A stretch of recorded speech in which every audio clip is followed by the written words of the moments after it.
Good evening. Good evening. Welcome to the Living in Utah live question and answer session here Thursday evening. I try to make it every Thursday, 8 p.m. Mountain Time, 10 p.m. if you're joining us on the East Coast. I'm calling Thursdays now. Throw it out there Thursday. So whatever you would like to talk about, welcome to put it in the screen, and I will do my very best to answer the questions. Or I could always get back with you, try to find an answer. And if you're joining us from outside the country, every once in a while we get some people from outside the United States. If you've got questions about the United States, by all means, let me know. Glad to help you, whether it's Utah or Texas or Florida, if I can be of any assistance. If you are joining us from another country, I'm glad to help you. The news in Utah, big winter storm came in to the state. Probably one of the biggest storms I have seen in years. Dumped a lot of snow Tuesday night into Wednesday. Yeah, even a little bit last night, just a dusting last night in most areas. But lots of snow in the ski resorts, some fantastic winter weather for our ski resorts, which much needed. Probably will allow them to stay open a little bit later this year. It's something that they always hope for is some late snow in the year. Keep the resorts open, bring more money in. This year, they got to open early. A lot of ski resorts opened early to late November, which is early for the ski resorts. A lot like to be open by Thanksgiving. We've had some years where they have not been able to open at Thanksgiving, or had a combination of man-made snow from normal snow, but very good for the skiing industry. So it's good to see. It's good to see for our water crisis. Our numbers should be looking fantastic. What's good about this particular storm too is it covered the whole state. Cedar City got snow. St. George got a dusting of snow. A lot of moisture. So hopefully that will fill some of the reservoirs we have in the southern part of the state and help with the water issue we've been having. So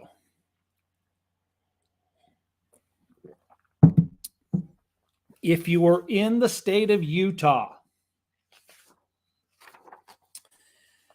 it was the NBA All-Star weekend here.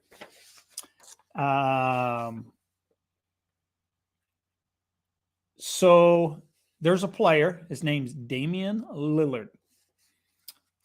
He was the highlight of the NBA All-Star game. Won the three-point shot competition. Scored the game-winning shot for his team. Well, Damian Lillard is a local guy. Not really local. He's from California. Went to college here in the state of Utah. Went to Weber State University. Many people have never heard of Weber State University. They play in the Big Sky Conference. The university is located in Ogden. He spent his whole college career at Weber State. I got to see many, many games of Mr. Lillard. Plays for the Portland Trailblazers. Probably one of the best players in the NBA, but this was kind of like a little bit of a hometown show for himself. And when he participated in the three-point shootout, he wore his Weber State jersey. He still supports the school, comes back to the school. You can catch him there watching a game or two. Great person, but had a fantastic NBA All-Star weekend, which I consider a local guy. He spent a few years here. He is technically from California, and lives in Portland, I assume, for while he plays in the NBA. But, great news for people in the state of Utah who have followed this particular individual. There are quite a few Mr. Lillard fans in the state of Utah. I see jerseys numerous times when I'm out and about the state. So in the news, if you're buying a new car, you may consider buying it in Montana. Why? There's no sales tax. So there was an article produced on I don't know if you want to call it, probably like loophole would be the best word. People are purchasing their new vehicles and registering new cars in the state of Montana because Montana has no sales tax on vehicles. Not too sure if they have a sales tax in general. Not that familiar with the state. But in Utah, if you're buying a new vehicle, sales tax is charged. The full amount is charged. Now, this has always been one topic for discussion in the state of Utah. So I buy the vehicle brand new. I'm paying 7.25% sales tax on that vehicle, $100,000 vehicle, $7,250. But I keep the vehicle X amount of years. I sell it to you. When you go to register that vehicle, you have to pay sales tax on the purchase price. So if you then buy it off me for $50,000, you owe $3,600 roughly in sales tax.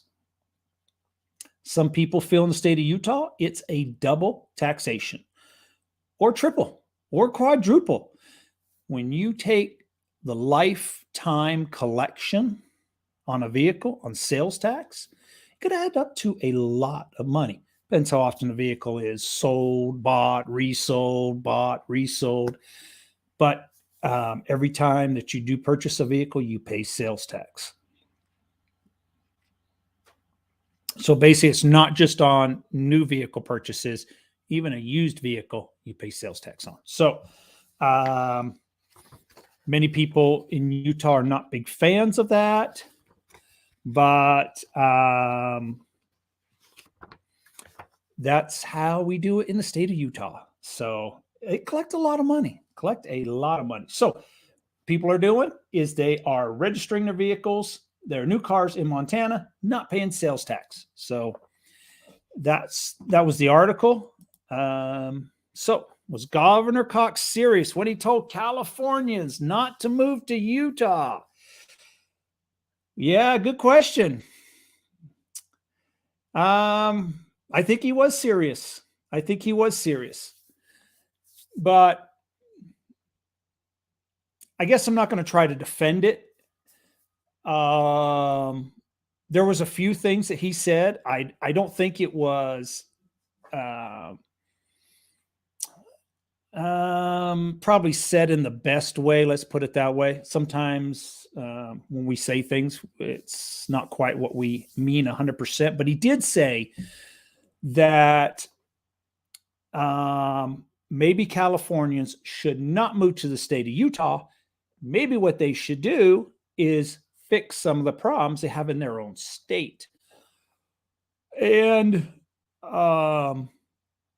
that's, I probably agree along the same lines.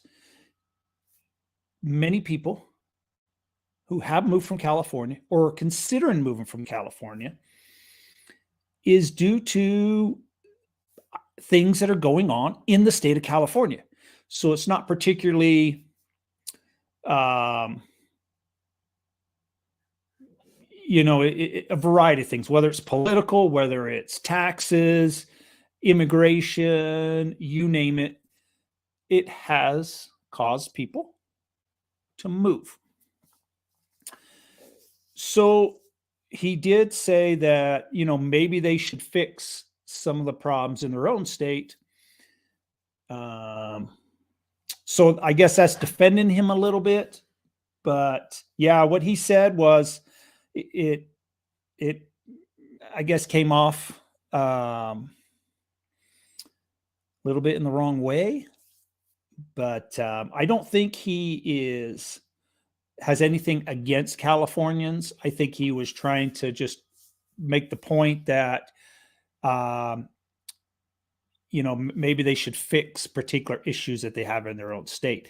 But that runs deep, though. I mean, that's also, he's also opening the can of worms with, a lot of things that are going on in California different than what goes on here. So yeah, it was a tough statement, and he took a lot of backlash for that. So, but he did say that maybe they shouldn't move. And when he was talking about that, he was also talking about part of it was to do with the housing situation that we have in the state of Utah. People feel that rent is too high in the state of Utah. Home prices are too high in the state of Utah. The list goes on and on. So I think part of what he was referring to was, trying to help Utah's own housing issues, which are, I don't know. I just feel that we're not the only state having these same issues. There are many states. Rent has gone through the roof. Home prices have gone through the roof. What states anymore? I guess my question would be, what states have affordable housing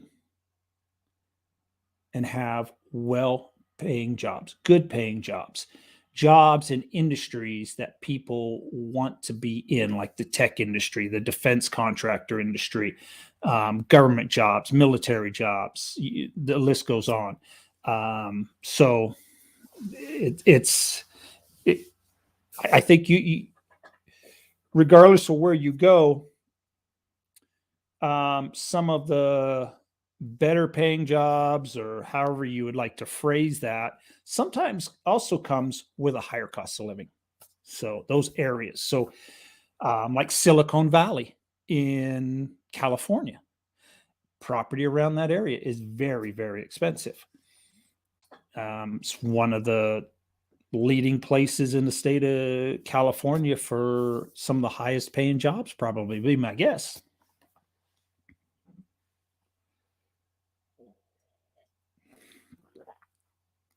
So, but he did say for Californians not to move to Utah.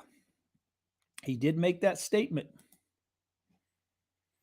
So I haven't heard much more about the statement, but there was some backlash a little bit when it was made. Any other questions that we might have this evening? There is a lot of talk right now. There is a lot of chatter in the local TV stations, whether newspapers, online, about the Olympics. There is a very big push on bringing the Olympics here in either 2030 or 2034. So a lot of conversations are happening right now. So be great. I would love to see the Olympics back here again. Absolutely. And I just saw this weekend, I was actually out of town, and I saw somebody with a Salt Lake City 2002 Olympic jacket. That jacket is 20 years old. So don't see many of those around anymore. You don't see any of the Root hats. Root sponsored the Olympics. Another one, they sold a bundle of the Root hats. Yep. Any more questions this evening before I call it a night? It's a quiet evening. Maybe everybody is snowed in, depends where they're at. But we did have quite a few accidents up and down the freeway and side streets and everywhere you can imagine. It was a little bit ugly there yesterday when we had this snowstorm. It pretty much came in Tuesday night. So when people went to work on Wednesday morning, it was a little bit of snow outside, quite a bit of snow outside. So I'm going to call an evening then. Hope everybody has a great weekend. Hope to see you again next week.